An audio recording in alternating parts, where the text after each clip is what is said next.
Recording चालू करतो आता. स्क्रीन करतो.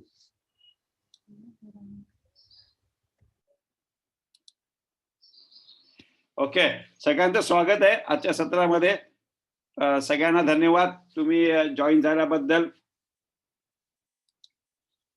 आज आपण फायनान्शियल प्लॅनिंग, डिजिटल पेमेंट, नंतर डिजिटल पेमेंट करताना आपण काय काय काळजी घ्यायला पाहिजे याच्याविषयी आपण माहिती घेणार आहोत. आणि शेवटी क्वेश्चन आन्सर घेऊन तुमच्या काही शंका असतील तर त्याचा आपण निरसन करायचा प्रयत्न करूया. आता पहिली गोष्ट, फायनान्शियल प्लॅनिंग म्हणजे काय? कोण सांगू शकेल का, रोहित वगैरे, की फायनान्शियल प्लॅनिंग म्हणजे काय? रोहित? हो, आपल्याकडे आलेले फंड्स आहेत जसे कुठल्या स्वरूपात, तर ते आपण कुठल्या मार्गाने त्याचं गुंतवायचे याचा आधी आपण केलेली आधीची योजना. ओके. किंवा इथे मी वरती म्हटलं, जेव्हा जेव्हा आपल्याला पैशाची गरज लागेल तेव्हा तेव्हा पैसा उभा व्हायला पाहिजे. That is called financial planning.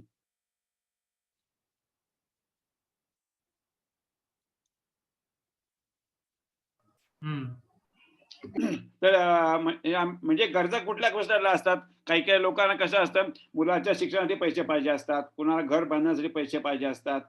नंतर आपल्याला दुसरं म्हणजे वेळोवेळी जे आपल्याला वैद्यकीय मदत लागते. हल्ली दिवसेंदिवस वैद्यकीय मदत, हॉस्पिटलचा खूप खर्च वाढत चाललेला आहे. तर त्या वेळेला आपल्याला कुणाकडे हात न पसरता आपल्याला पैसे उभे करता आले पाहिजे. हा बेसिकली फायनान्शियल प्लॅनिंगचा उद्देश आहे. किंवा मुलीचं लग्न करायचं आहे आपल्याला उद्या, तर त्यासाठी वेळोवेळी कुणाकडे न जाता आपल्याला पैसे आपण उभे करता आले पाहिजे, काही न कष्ट घेता.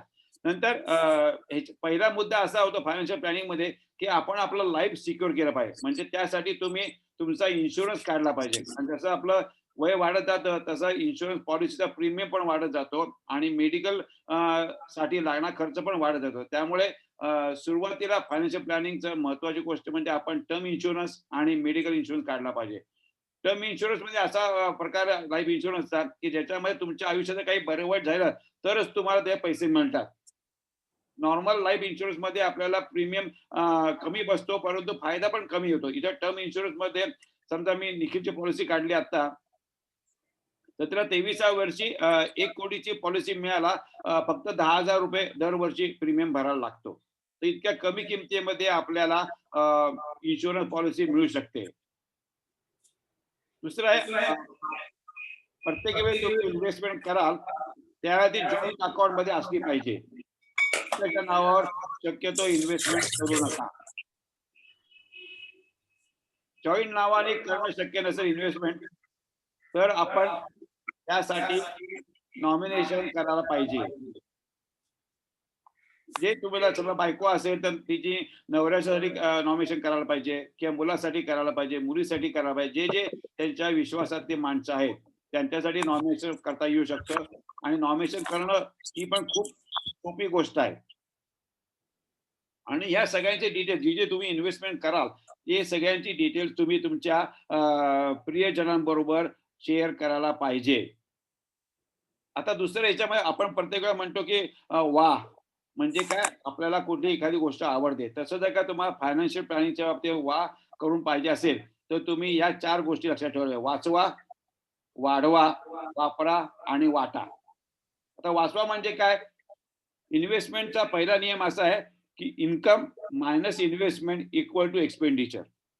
नॉर्मलपणे आपण सामान्यपणे माणूस हा पहिला खर्च करतो आणि मग उरलेले काय पैसे असतील तर बचत करायचा किंवा गुंतवणूक करायचा प्रयत्न करतो. तर तसं कधी करू नका, त्यांनी तुमची गुंतवणूक कधी होणार नाही. त्यासाठी तुम्ही काय करायला पाहिजे, पगार झाल्याबरोबर पहिली तुमची इन्व्हेस्टमेंट करा, जे तुम्ही टार्गेट ठरवाल तेवढी, आणि मग उरलेले पैसे फक्त खर्च करा, तर तुमची चांगली इन्व्हेस्टमेंट होईल. म्हणून मी पहिला वाचवा म्हणलंय. दुसरं ग्रो. तुम्ही अशा ठिकाणी ती इन्व्हेस्टमेंट करा की जी इन्व्हेस्टमेंट वाढली पाहिजे. आणि काय सध्या चलनवृद्धीचा दर आहे जवळजवळ 7% पडतो. त्यामुळे तुम्हाला 7% जास्त रिटर्न मिळाला पाहिजे. म्हणजे तुम्ही ती इन्व्हेस्टमेंट शेअर मार्केटमध्ये किंवा म्युच्युअल फंडामध्ये किंवा पोस्टाच्या स्कीम्स आहेत जिथे 7% आपल्याला जास्त रिटर्न मिळतो, अशा स्कीम मध्ये तुम्ही पैसे गुंतवले पाहिजे. अशा ठिकाणी जर का तुम्ही पैसे गुंतवले नाहीत तर तुमचं निगेटिव्ह ग्रोथ होईल. म्हणजे तुमचे पैसे तुम्हाला वाटतील मी ₹1,00,000 साठवलेत, परंतु आणखीन 10 वर्षानंतर 1,00,000ची त्याचा जो उपयोग आहे ते तुम्हाला 60,000 एवढ्या रकमेचाच होईल. कारण तोपर्यंत तुम्हाला खूप भाव वाढीला तोंड द्यायला लागेल. समजा आता एखादा पाव तुम्हाला ₹20 मिळतो, पण 10 वर्षानंतर तोच पाव तुम्हाला ₹40 ला मिळणार आहे. त्यामुळे तुमचे आजचे ₹1,00,000 भावी काळातले 60,000 च्या बरोबरीनेच आहे. तिसरा उद्देश आहे याच्यामध्ये वापरा. वापरा म्हणजे काय? समजा तुम्हाला ठराविक वर्षानंतर गावाला जायचं असेल, फॉरेनची ट्रिप करून यायची असेल किंवा मजा करायची असेल, हॉलिडेसाठी कुठे भारतातल्या भारतात जायचं असेल, तर त्यासाठी तुम्ही वापरलं पाहिजे. कारण काय होणार आहे, तुम्ही जोपर्यंत पैसे वापरत नाही, तोपर्यंत त्या ज्या वस्तू तुम्हाला लागणाऱ्या आहेत, त्या वस्तूमधून जी तुम्ही इन्व्हेस्टमेंट केली असेल, त्याचे शेअरमध्ये ते पैसे मिळणार नाही कंपनीला. त्यामुळे तुम्ही पैसे वापरले गेले पाहिजे ते.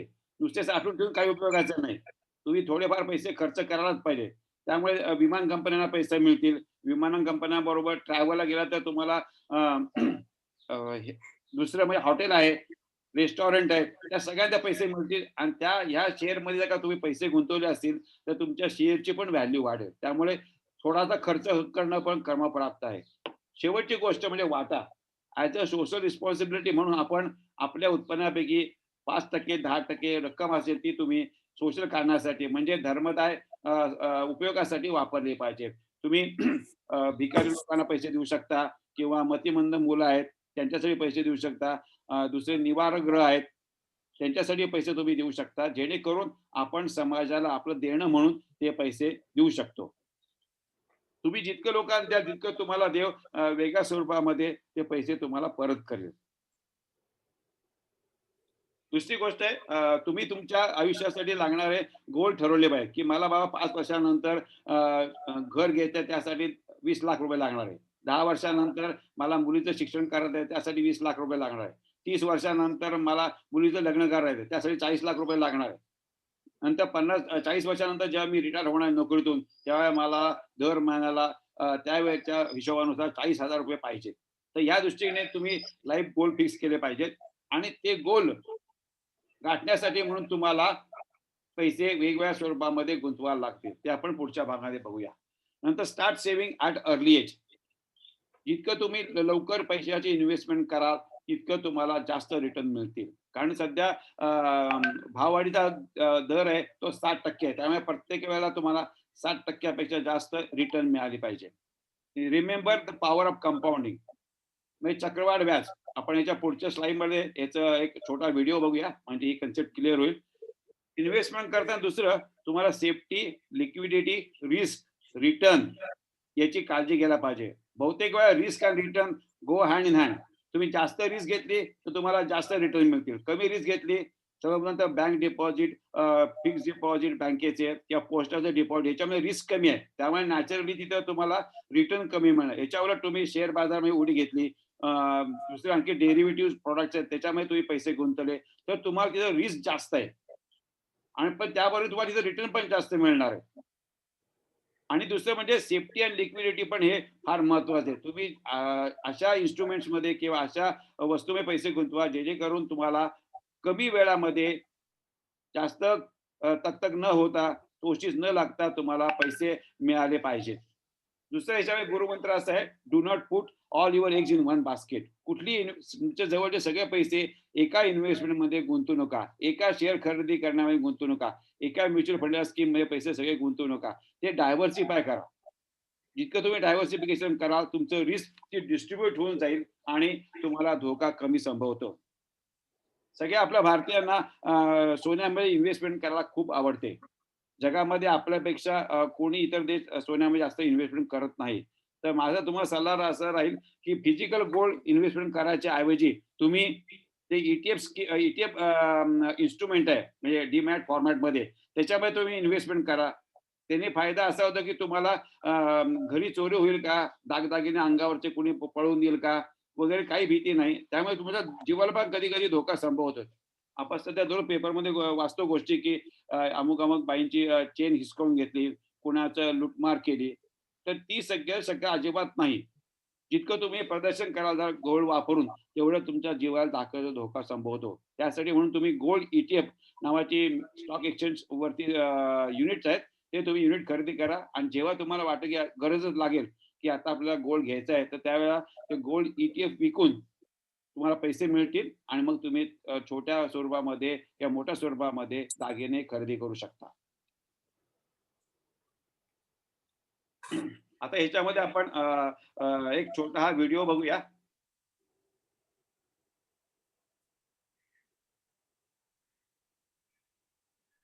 एक बार एक कवि हुआ करता था। उसकी माली हालत इतनी खराब हुई कि घर में खाने के लाले पड़ गए। इसी कारण उसने महल में जाकर राजा से मदद मांगने का फैसला किया।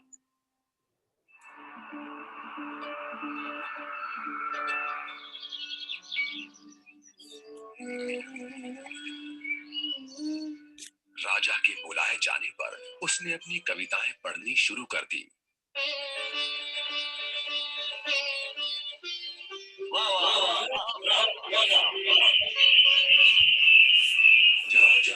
हुआ और उसने कवि से अपना इनाम मांगने के लिए कहा। कवि ने मोहरों से सजे शतरंज की ओर इशारा करते हुए कहा, महाराज, अगर आप पहले खाने में चावल का एक दाना रखें और हर खाने के लिए उसे दुगना करते जाएं, तो मैं समझूंगा मुझे मेरा इनाम मिल गया। बस इतना ही? राजा ने पूछा। सिर्फ चावल का एक दाना और सोना नहीं? जी हाँ महाराज। तो फिर ऐसा ही हो। दरबारियों ने चावल के दाने रखने शुरू कर दिए। पहले खाने में एक, दूसरे में दो, तीसरे में चार, चौथे में 8। इस तरह वो रखते गए। जब 10वें खाने में चावल रखने की बारी आई तो उन्हें चावल के 512 दाने रखने पड़े। 20वें खाने तक संख्या बढ़कर 5,24,288 हो गई।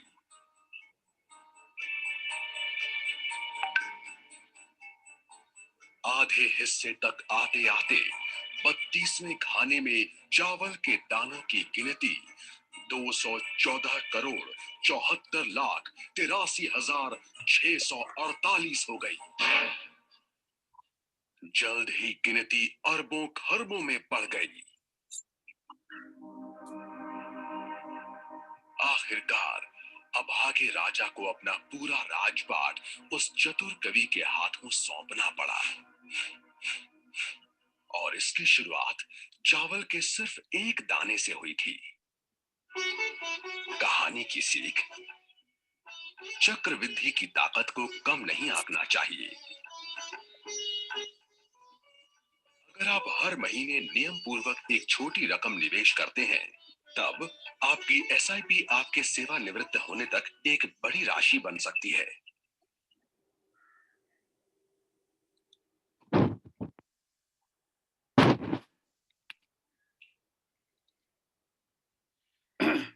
तर हे सगळ्यांना व्हिडिओ पसंत पडला का?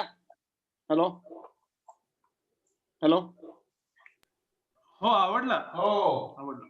याच्यामध्ये आपल्याला कंपाऊंडिंग ची पॉवर काय ते कळते. काही लोक कंपाऊंडिंगला जगातलं 8वं आश्चर्य असं पण म्हणतात. 7 आश्चर्य सगळ्यांना माहिती आहे आपल्याला. हे कंपाऊंडिंगला लोक 8वं आश्चर्य असं पण म्हणतात. ज्याच्यामध्ये एवढी पॉवर आहे, की जेवढी तुम्ही लवकर इन्व्हेस्टमेंट कराल, तेवढी ती जास्त पटीने तुमची मल्टिप्लाय होईल आणि ते तुम्हाला पैसे वापरता येतील. यासाठी म्हणून सिस्टमॅटिक इन्व्हेस्टमेंट प्लॅन आहे. त्याला अब्रिव्हिएशन SIP आहे. जी म्युच्युअल फंडात आपण पैसे गुंतवू शकतो. दर महिन्याला आपण ठराविकरित्या ₹5,000, ₹10,000, ₹15,000 तुमच्या आर्थिक कुवतीनुसार तुम्ही गुंतवू शकता आणि त्यामुळे तुम्हाला 10 वर्षानंतर, 15 वर्षानंतर, 20 वर्षानंतर, 25 वर्षानंतर तुम्हाला मोठ्या प्रकारे रक्कम मिळू शकते. जेणेकरून तुमचे फायनान्शियल गोल्स आहेत, जे आपण मगाशी बघितलं, ते त्या वेळेला पूर्ण होऊ शकतात.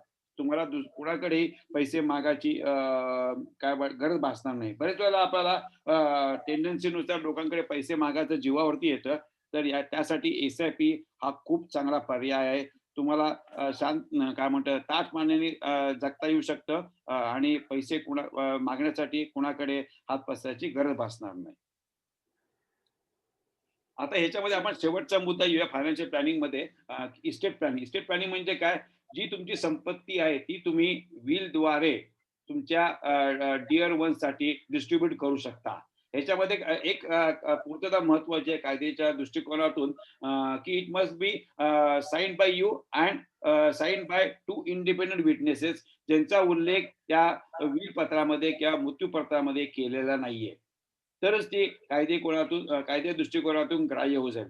इथे सगळ्यात महत्त्वाची गोष्ट म्हणजे आपण आपले फायनान्शियल असेट, जमीन-जुमला, दागदागिने सगळ्यांची लिस्ट करून त्या प्रत्येक लिस्टच्या समोर आपण ही रक्कम कुणाला देऊ इच्छितो त्या व्यक्तीचं नाव टाकणं आवश्यक आहे. जेणेकरून बरेच वेळा असं होतं, की विलमध्ये लोकं त्यांच्या संपत्तीचा, जमीन-जुमल्याचा नीट निर्देश करत नाही. त्यामुळे त्यांच्या वारसांमध्ये बरेच वेळेला त्याच्यावरनं भांडणं, मारामारी होऊ शकते.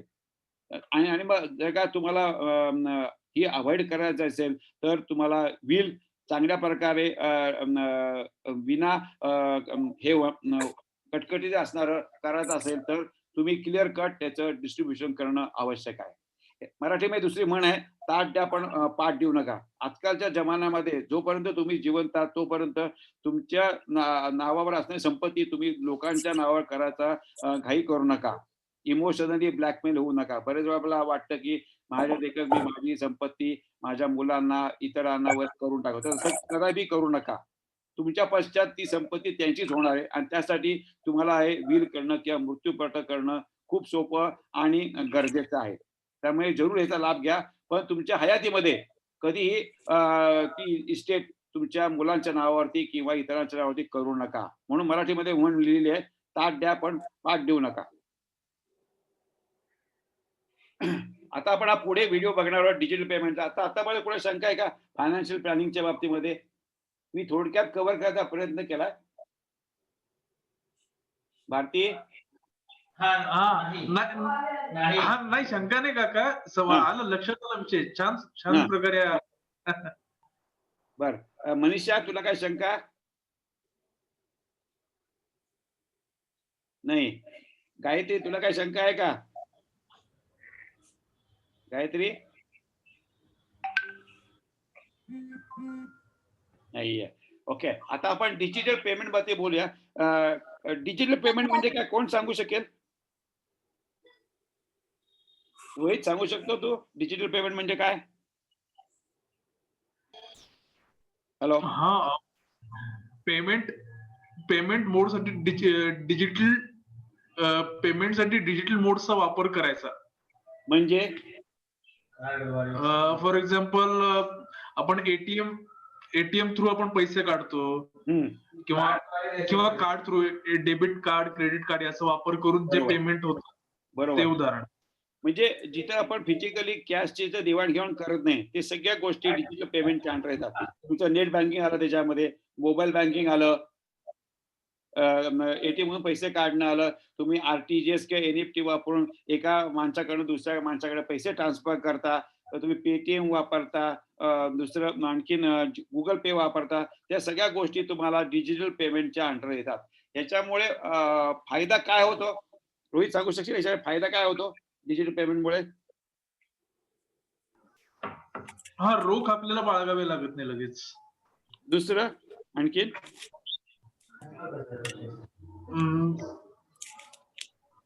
पेमेंट हे थेट त्याला बेनिफिशियरीलाच होतं थेट. बरोबर.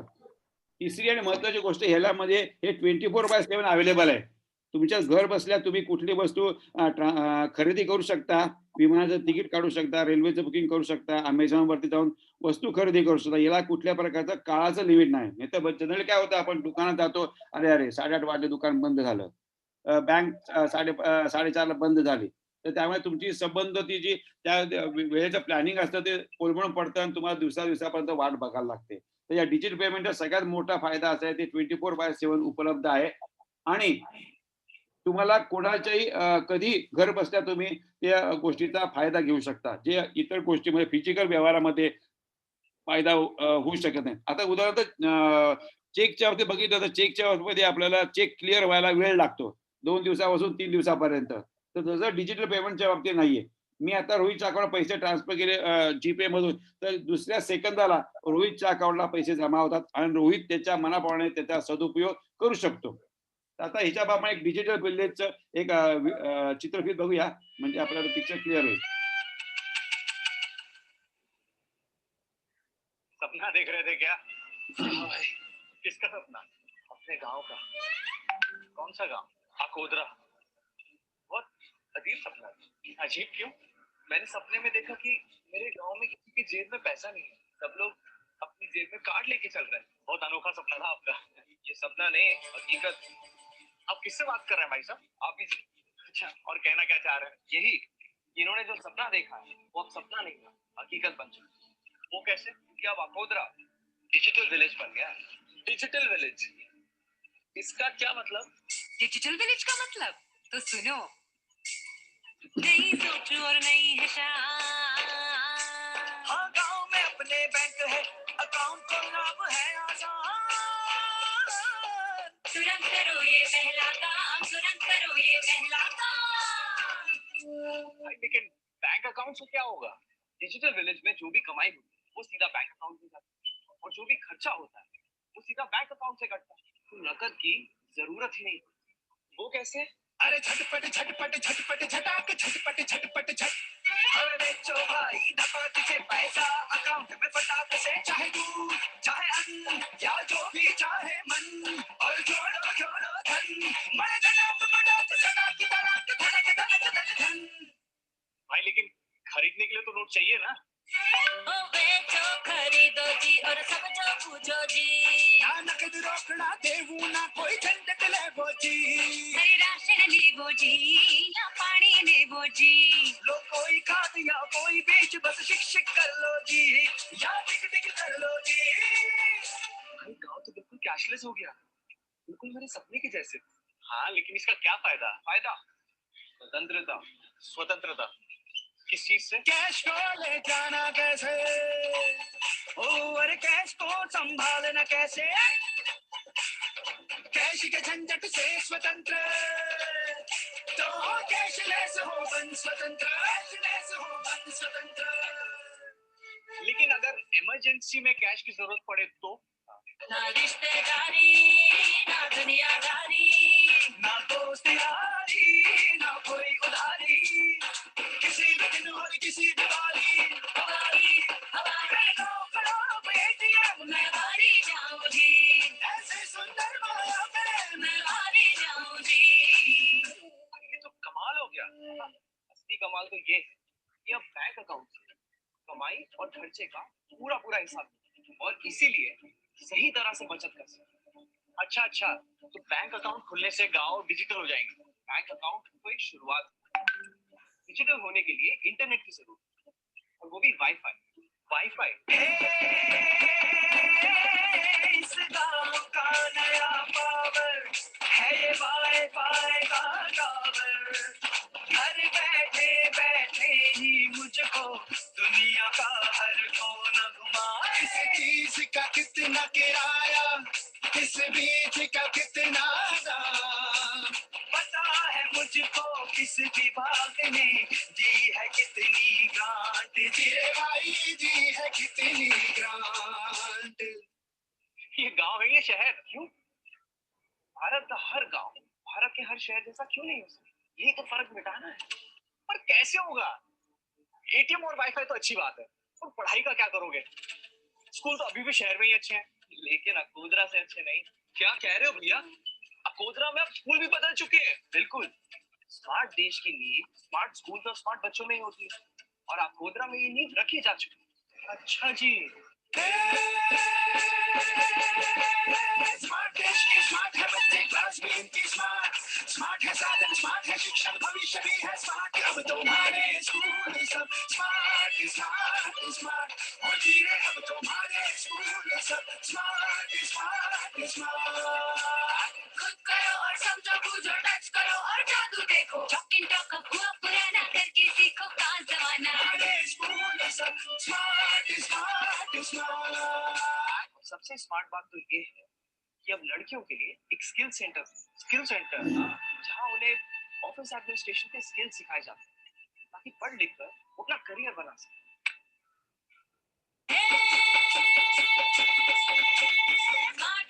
स्मार्ट टेबल है इसीलिए तो स्मार्ट भी स्किल है, स्मार्ट स्किल्स है यहाँ सिखाते, स्मार्ट भविष्य यहाँ बनाते। हारी जाऊं रे, हारी जाऊं रे, हमारा स्कूल बन गया स्मार्ट जीवन, हारी जाऊं रे। ये तो कमाल हो गया, पर ये सब सच हुआ कैसे?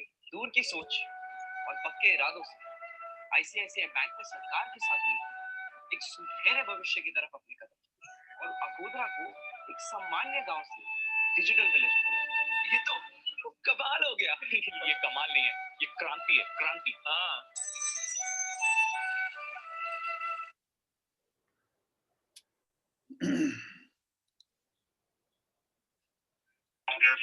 हा एक दुसरा एक व्हिडिओ बघूया आपण, कळेल तुम्हाला.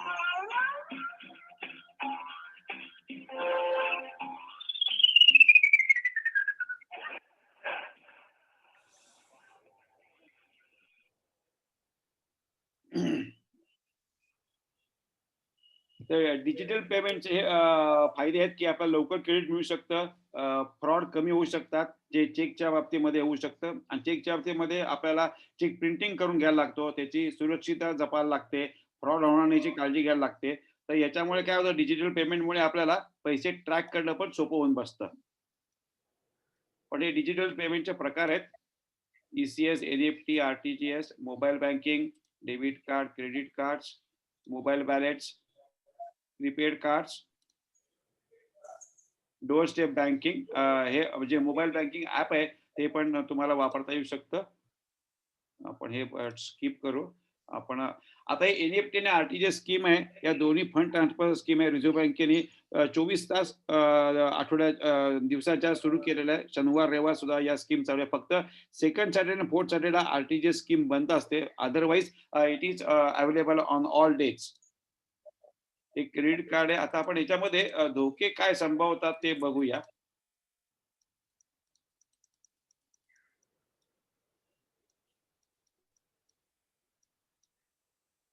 Precaution to be taken.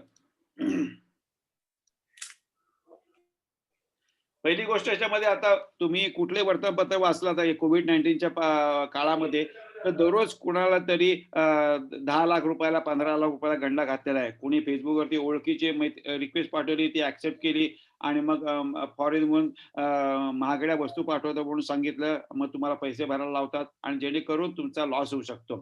तर कधीही तुमचं do not share. It may be CVV number, Aadhaar number, pan number, OTP, UPI काहीही तुमचं बाहेरच्या लोकांना, त्रयस्थ लोकांना शेअर करायचं नाही.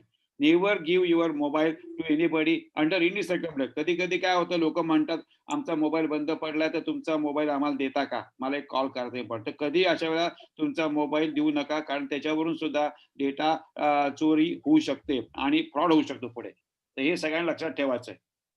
The keep all your credit card, debit card, checkbook, Aadhaar card, PAN card, passport in a very safe place. People are not cyber literate. लोक आपल्याकडे बरेच फायनान्शियल सुशिक्षित आहेत, परंतु सायबर सुशिक्षित नाहीयेत किंवा फायनान्शियल सुशिक्षित पण नाहीयेत. ते नुसते सुशिक्षित आहेत पण फायनान्शियल आणि सायबर सुशिक्षित नाहीये. ते बरेच वेळा लोक लोभापायी, मोहापायी लोकांना OTP म्हणा तर इतर सेन्सिटिव्ह वस्तू शेअर करतात. तर कधी फेसबुकवरती किंवा अन्य जी सोशल माध्यम आहेत त्याच्यावरती आपली पर्सनल माहिती शेअर करू नका. बरेच लोक त्याचा गैरफायदा घेणारी आहेत, त्यावरती काळजी घेणं फार आवश्यक आहे. दुसरं गोष्ट म्हणजे तुमचा पासवर्ड हा तुम्ही नेहमी अत्यंत कठीण ठेवला पाहिजे. आता जसं मी उदाहरण दिलं इथं IOV 546, आणि ऍट याच्यामध्ये तुमचं अपर केस कॅरेक्टर आहे, लोअर केस कॅरेक्टर आहे, नंबर आहे आणि दुसरी स्पेशल कॅरेक्टर आहे. तर त्याचा तुम्ही उपयोग केला पाहिजे. याचा उपयोग न करता तुम्ही जर का पासवर्ड केला असेल तो अत्यंत काय म्हणतात गेस करायला सोपा पडतो. त्यामुळे कधीही असा पासवर्ड तुमचा ठेवू नका. आणि एटीएम मधून बाहेर पडताना तुम्ही नेहमी काळजी घ्या, की बरेच वेळा आपण तिथं जी स्टेटमेंट येतं किंवा बॅलन्सची जी चिठ्ठी येते, तिथे आपण चुरगळा करून टाकून देतो. तर कधी एक तर ती चिठ्ठी घेऊ नका. तिथे तुम्हाला ऑप्शन विचारतो एटीएम मधून बाहेर पैसे काढताना तुम्हाला प्रिंटेड रिसिप्ट पाहिजे का नको? तर बाय डिफॉल्ट तुम्ही ती रिसिप्ट घेऊ नका आणि घेतली चुकून तर तिथे चुरगळा करून टाकू नका. कारण त्याच्यावरून सुद्धा बरेच प्रकारचे फ्रॉड झालेले आहेत. ते अव्हॉइड करत असेल तर तुम्हाला ती घरी आणा आणि मग सेफली तुम्ही हे करा, काय करा नाश करा त्याचा. तुम्हाला कुठल्या प्रकारचा धोका आढळला की वाटतं की माझा पासवर्ड कोणीतरी चोरला असं वाटतं किंवा गेस केला तर ताबडतोब तुम्ही पासवर्ड बदला आणि काही संशयास्पद तुमच्या एटीएम वापरताना किंवा इतर ठिकाणी तुम्हाला धोका वाटला तर ताबडतोब पोलीस यंत्रणाला फोन करा, बँकेला फोन करा की बाबा माझा पासवर्ड कोणीतरी हॅक केला असं वाटतंय, ईमेल आयडी हॅक केला असं वाटतंय, ओटीपी हॅक केला असं वाटतंय. तर कृपा करून कुणाचीही मदत घेण्यावरती संकोच करू नका. घरातल्या लोकांची मदत घ्या आणि पोलिसांची संकोच घ्या. परंतु कृपा करून अनोळखी माणसांची मदत घेऊ नका. बरेच वेळेला आपण आपल्या मोबाईलवरती म्हणा किंवा ईमेलवरती अटॅचमेंट येते. तर आपण ती बिनधास्त अटॅचमेंट उघडतो. त्याच्यामुळे आपला अख्खा बँक अकाउंट खाली होऊ शकतो. तर हे टाळायचं असेल तर कधीही कुठल्या प्रकारची ज्यांना आपला विश्वास वाटत नाहीये किंवा व्यक्ती ओळखीची वाटत नाही तर अशा ओळखीच्या व्यक्तीवर आलेली फ्रेंड रिक्वेस्ट किंवा ईमेल किंवा व्हॉट्सअप मेसेज उघडू नका, जेणेकरून तुमचा धोका तुमचा कमी होईल. आणि लास्टली भगवद्गीतेमध्ये म्हटल्याप्रमाणे जितकं तुम्ही हाव कमी ठेवाल पैशाची किंवा ह्याची तर ती तुम्हाला कमी होईल. बरेच आता ज्या फ्रॉडच्या केसेस होतात विशेषतः महिला वर्गाच्या बाबतीमध्ये आपण जास्त काळजी घ्यायला पाहिजे त्यांनी, की त्यांनी कुठल्या प्रकारची फ्रेंड रिक्वेस्ट फेसबुकवरनं आलेली असेल अनोळखी माणसाकडनं ती कृपया करून ऍक्सेप्ट करू नका. कुठलीही लिंक उघडवू नका. काही गैरव्यवहार आढळले तर ताबडतोब घरच्या लोकांची आणि पोलिसांची मदत घ्या, जेणेकरून तुमचे पुढील धोका कमी होईल. लास्ट वर्ड, आपल्याला कॅशलेस व्हायचंय पण केअरलेस व्हायचं नाहीये. तर ती सगळ्यांनी खबरदारी घेणं आवश्यक आहे. आता इथे मी माझं थांबवतो कारण की ज्या झूमच्या नियमानुसार 40 मिनिटांमध्येच ते फक्त आपल्याला परवानगी देतात फ्री व्हर्जन मध्ये. तर कोणाला काही शंका आहे का आपल्याला या दोन टॉपिक बद्दल, डिजिटल पेमेंट बद्दल आणि फायनान्शियल प्लॅनिंग बद्दल? तर आपण त्याचा निपटारा करायचा प्रयत्न करूया, शंका समाधान करायचा प्रयत्न करूया आणि आजचं सत्र थांबवूया. हा काका, जीपेला आपण एकापेक्षा जास्त अकाउंट आपण असाइन करू शकतो का? नाही, माझी ऍडवाइस असं राहील की एकच तुम्ही अकाउंट लिंक करा. जास्त लिंक केले तर तेवढे तुम्हाला फ्रॉडचे शक्यता वाढत जाते. ते एकच तुम्ही अकाउंट लिंक करा कुठलाही. माझी सल्ला आहे की तुम्ही जे मोबाईल बँकिंग किंवा याच्यावर एक अकाउंट लिंक करा की ज्याच्यामध्ये फक्त 10 ते 20,000 बॅलन्स ठेवा. बाकी तुझा जो मेन बॅलन्स आहे तो फिक्स डिपॉझिट किंवा इतर अकाउंटला ठेवा. ते तुम्ही तुमच्या मोबाईलची किंवा नेट बँकिंगची, इंटरनेट बँकिंग जोडू नका. बरं, हा माझा सल्ला राहील. आणखी कोणाला काय शंका? मनीषा, शेखर, विद्या? नाही काय तर मला वाटतं आपलं सत्र इथं थांबूया आपण. सगळ्यांना आम्ही इथं पुन्हा धन्यवाद देतो आणि आपण इथं असंच पुढच्या आठवड्यामध्ये भेटायचा प्रयत्न करूया सगळ्यांच्या संमतीने. धन्यवाद. थँक्स. छान सांगितलं संजयराव. छोट्या सोप्या भाषेत सर्वसामान्य आमच्यासारख्या गृहिणींनाही समजेल अशा भाषेत सांगितलं आणि गरज आहे त्याची. डोळस एक नजर मिळाली. म्हणून मी शेवटी वाक्य टाकलं की आपल्याला कॅशलेस व्हायचं पण केअरलेस व्हायचं नाहीये. फार छान वाटतंय. तो तुम्ही लक्षात ठेवला तर माझ्या मते डिजिटल ह्याच्यामध्ये तुमचा जवान प्रवास खूप सुखकर होईल. काही काळजी होणार नाही तुमची. ओके, धन्यवाद. थँक्स. छान सांगितलं. छान झालं section. Thank you. Bye. Bye bye bye.